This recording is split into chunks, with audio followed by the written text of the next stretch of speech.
భారత క్రీడా రంగంలో సానియా మిర్జా, మొహమ్మద్ షమి ఇద్దరు మోస్ట్ సక్సెస్ఫుల్ క్రీడాకారులే. కెరీర్ పరంగా ఎంత సక్సెస్ అయినా ఇద్దరి వైవాహిక జీవితం మాత్రం సాఫీగా సాగలేకపోయింది. ఈ ఇద్దరి విషయంలో గత కొద్ది కాలంగా వస్తున్న వార్తలపై సానియా మిర్జా తండ్రి స్పందించారు. సానియా మిర్జా భారతదేశపు అత్యున్నత మహిళా టెన్నిస్ క్రీడాకారిణి. Mohammed Shami Team India top pacer. One day ప్రపంచ కప్ 2023లో టీమిండియాను ఫైనల్ కు చేర్చిన బౌలర్. గత కొద్ది కాలంగా ఈ ఇద్దరి మధ్య బంధం నడుస్తోందనే వార్తలు గుప్పుమంటున్నాయి. ఇద్దరు త్వరలో పెళ్లి చేసుకోబోతున్నారనే టాక్ కూడా నడుస్తోంది. ఈ ఇద్దరి వైవాహిక జీవితంలో ఎదురైన ఇబ్బందులు కూడా ఈ వార్తలకు బలం చేకూరుస్తున్నాయి. పాకిస్తాన్ క్రికెటర్ షోయబ్ మాలిక్ ను పెళ్లి చేసుకున్న సానియా మిర్జా ఈ ఏడాది ప్రారంభంలో అతనితో విడాకులు తీసుకుంది. అటు మొహమ్మద్ షమి గత కొద్ది కాలంగా భార్య హసీన్ జహాన్ తో విభేదాల నేపథ్యంలో విడిగా ఉంటున్నాడు.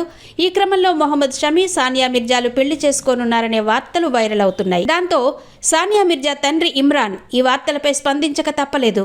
ఇవన్నీ అబద్ధాలని, తన కుమార్తె సానియా కనీసం అతడిని ఒక్కసారి కూడా కలవలేదని స్పష్టం చేశారు. అదే పనిగా అసత్యాలు ప్రచారం చేస్తున్న వారిపై మండిపడ్డారు. ప్రస్తుతం సానియా మిర్జా తన పూర్తి సమయాన్ని కుమారుడు ఇజహాన్ ఆలనా పాలన చూసుకునేందుకు కేటాయించింది.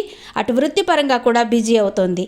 మొత్తానికి గత కొద్ది కాలంగా వ్యాపిస్తున్న పుకార్లకు సానియా తండ్రి చెక్ పెట్టారు.